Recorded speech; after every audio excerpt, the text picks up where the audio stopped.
नमस्कार दोस्तों, उषा की आवाज चैनल में आप सभी का स्वागत है। हमारी आज की कहानी है श्रेय। सलोनी एक गरीब घर की लड़की थी। उसका बचपन बहुत ही अभाव में गुजरा, लेकिन उसे अपने घर की गरीबी से कोई शिकवा शिकायत नहीं थी। सलोनी पढ़ने में होशियार थी। उसके पिता राधे लाल जी ने एक सरकारी स्कूल में उसका दाखिला कराया हुआ था। इसी सरकारी स्कूल से सलोनी ने 12वीं की परीक्षा बहुत ही अच्छे नंबरों से पास की। सलोनी आगे कॉलेज में दाखिला लेना चाहती थी, लेकिन उसके घर वालों ने उसकी शादी ये कहकर तय कर दी कि तेरे से बड़े 2 भाई बैठे हैं और जब तक तेरे हाथ पीले नहीं हो जाते उनकी शादी नहीं कर सकते। इसलिए बहुत हो गई पढ़ाई लिखाई, अब जाकर अपना घर संभालो। लेकिन पापा, मैं आगे पढ़ना चाहती हूँ।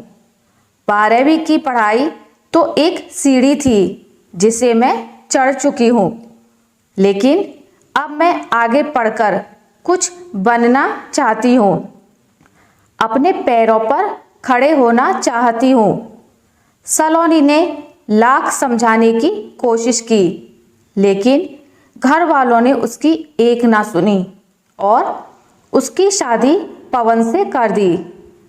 घर वालों की इज्जत रखने के लिए सलोनी शादी करके पवन के घर आ गई। सलोनी ने सोचा था कि वो अपनी पढ़ाई को जारी रखने के लिए पवन से बात करेगी। शादी वाली रात जब सलोनी ने पवन से इस बारे में बात की तो उसने कहा कि पढ़ाई छोड़ो और कोई छोटी मोटी नौकरी देख लो, क्योंकि मेरी कमाई इतनी नहीं है जो घर चला सकूं। मैं खुद अपने पापा के सहारे हूँ। पवन के मुंह से ये बात सुनकर सलोनी खड़ी की खड़ी रह गई। उसे विश्वास ही नहीं हो रहा था कि शादी की रात ही पवन उसे नौकरी करने को कहेगा और इस घर में उसका खुद का कुछ भी नहीं है। दिन गुजरने लगे। सलोनी के मन में अपनी पढ़ाई और पति के निकम्मेपन को लेकर टीस उठती रहती, लेकिन वो कुछ कर नहीं पाती।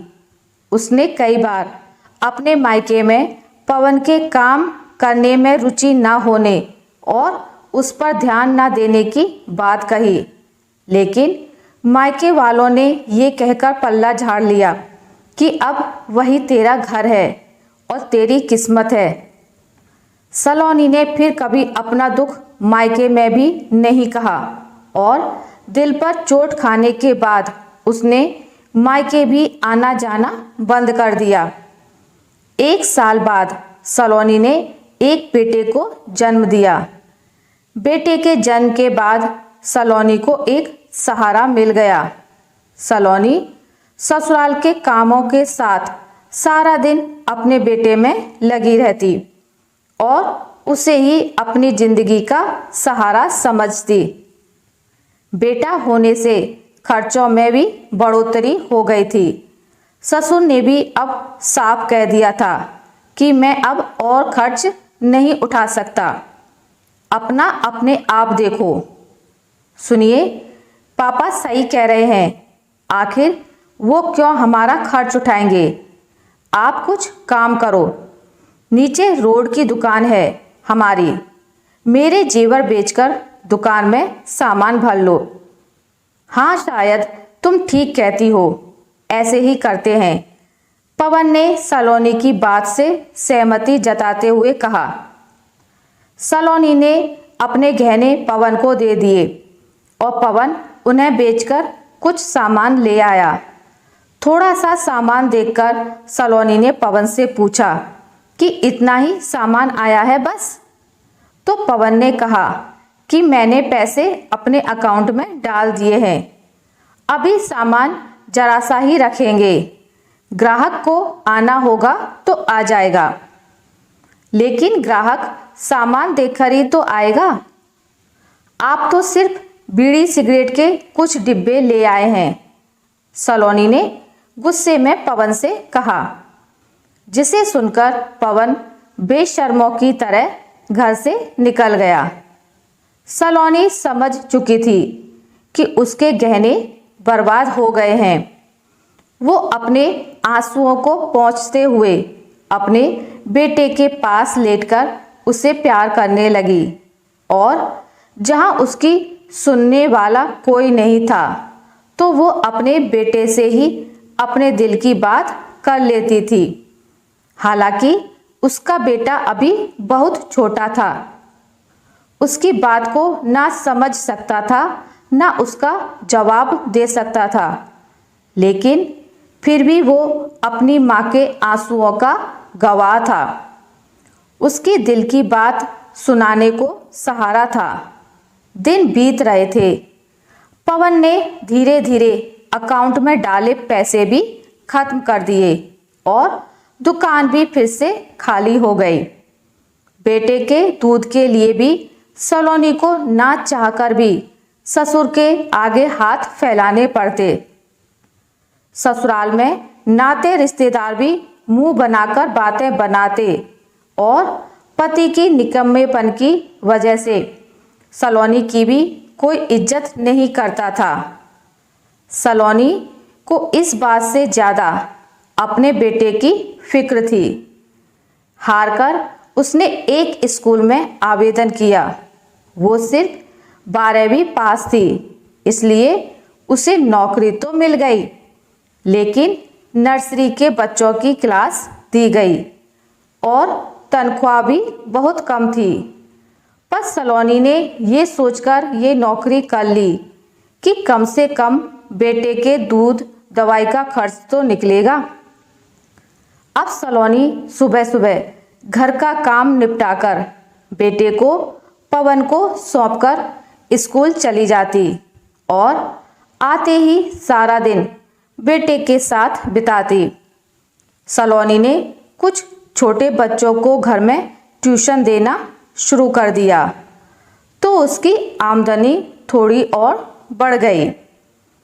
सलोनी ने पवन से साफ कह दिया कि वो अपनी कमाई से घर और बच्चे को पाल लेगी, लेकिन पवन उसकी कमाई की तरफ देखे भी ना, नहीं तो अब वो पुलिस कंप्लेन कर देगी।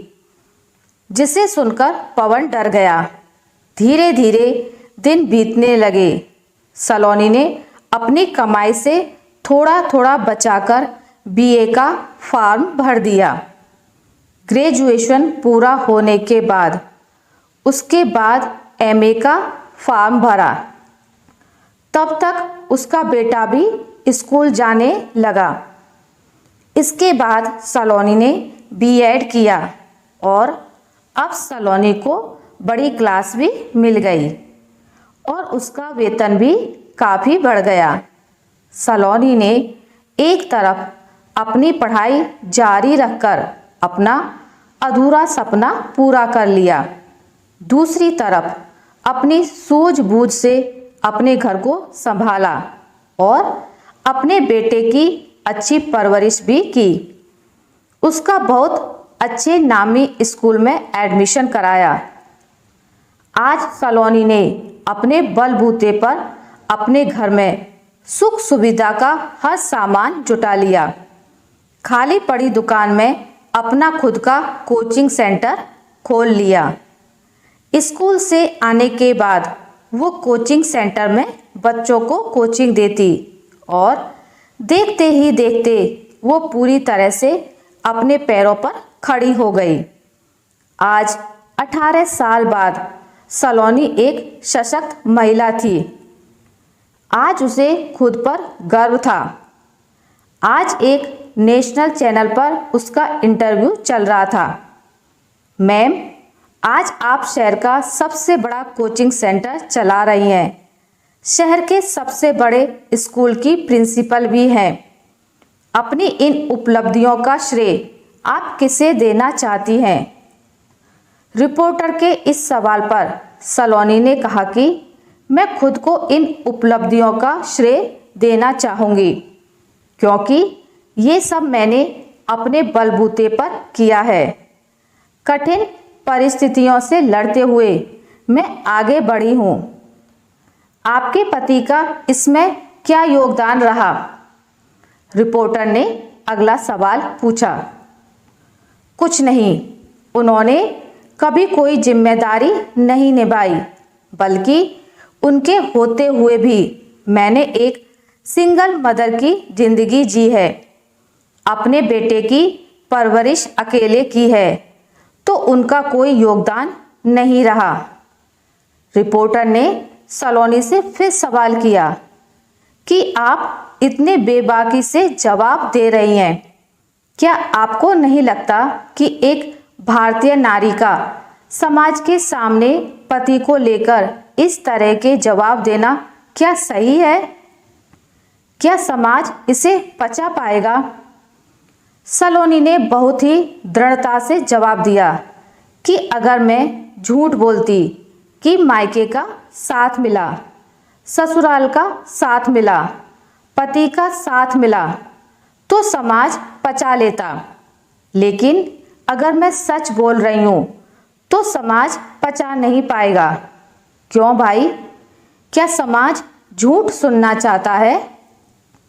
सलोनी के जवाब से रिपोर्टर खामोश हो गया, लेकिन सलोनी ने अपनी बात जारी रखी कि समाज को सच स्वीकारना आना चाहिए और मैं हर उस औरत से अपील करती हूँ जो मेरी तरह जिंदगी गुजार रही है या गुजार चुकी है, जो सारा दिन घर के कामों में पिसती रहती है, लेकिन उन्हें तारीफ के दो बोल नहीं मिलते।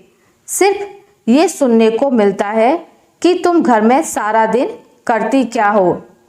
दूसरी तरफ जो औरतें अपने बच्चों की परवरिश अकेले कर रही हैं और पति के होते हुए भी सिंगल मदर की भूमिका निभा रही हैं, उन सब से मैं आग्रह करती हूँ कि अपनी जिम्मेदारियों को अकेले उठाने का श्रेय खुद को देना शुरू करें।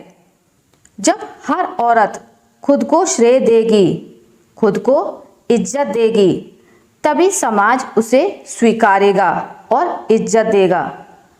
सलोनी का ये इंटरव्यू समाज में ही रहने वाला उसका पति, उसके मायके वाले, उसके ससुराल वाले सब देख रहे थे।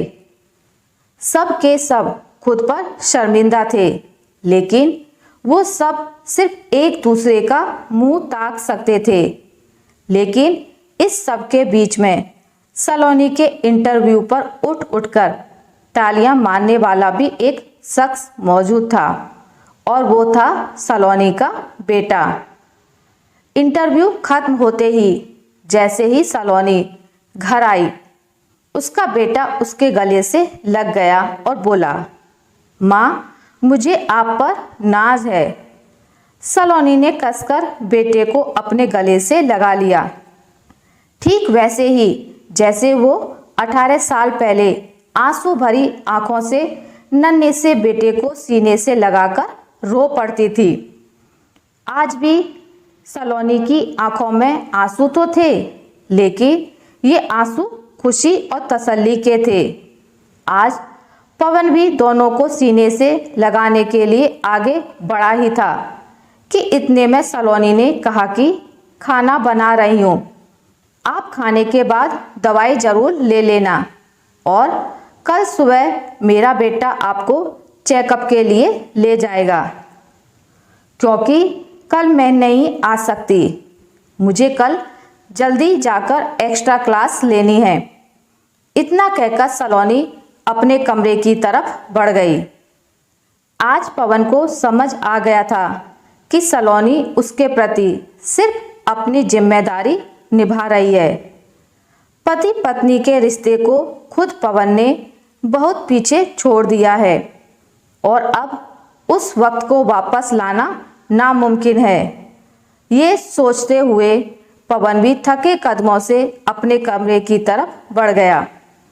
पीछे से बेटा खड़ा हुआ ये सोचता रहा कि मेरी माँ ने पिता के होते हुए भी सिंगल मदर की तरह मुझे पाला, घर को संभाला, लेकिन फिर भी मुझसे पिता के खिलाफ एक शब्द कभी नहीं कहा, मुझे उनसे अलग नहीं किया।